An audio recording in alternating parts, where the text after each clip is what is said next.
Good evening, MBC. This is actually a reading for the morning segment for tomorrow, Christmas Day, December 25th, 2021. I'm reading from the NIV. John chapter 1, verses 9 through 18. It's the Christmas verses. If you're with me, the true light that gives light to everyone was coming into the world. He was in the world, and though the world was made through him, the world did not recognize him. He came to that which was his own, but his own did not receive him. Yet to all who did receive him, to those who believed in his name, he gave the right to become children of God, children born not of natural descent, nor of human decision or a husband's will, but born of God.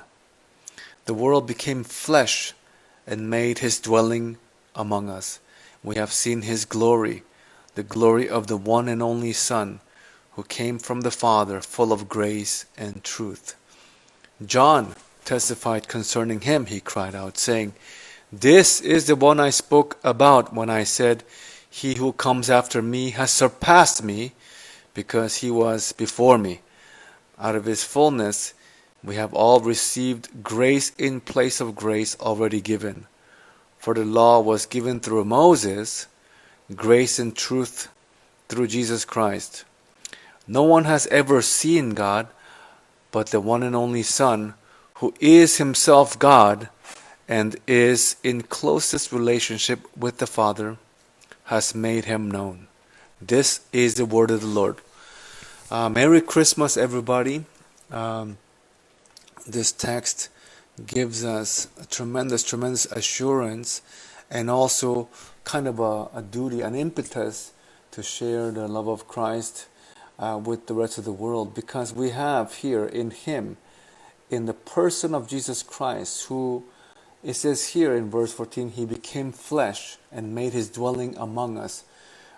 There is another expression, I don't know if you've ever heard of it. He tabernacled among us. He pitched his tent.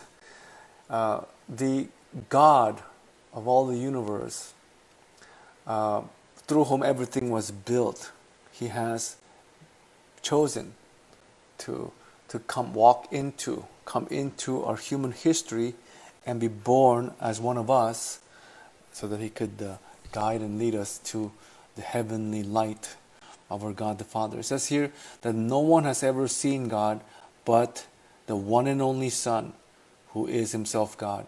Very high view of Christ. In fact, here we see one of the first testimonies as to his divinity, that Jesus was not a mere human person, not a great teacher, not an excellent neighbor, not a humanitarian, not a sage, but in fact, he was divine. He's God in the flesh.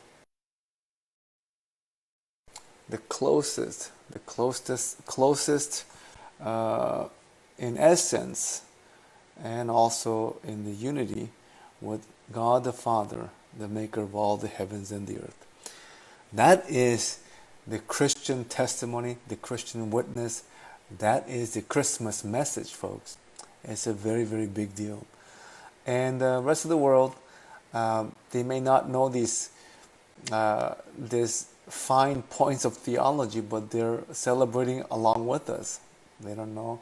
I don't know. I mean, there's a big difference between knowing what it is that we celebrate versus what we don't. But I really want, as I'm sure the same case goes for our God the Father, that all the creatures, all the people on earth would know that God loved and cared about this earth so much that he would want to send his one and only Son, so that we would be able to gain eternal life through him.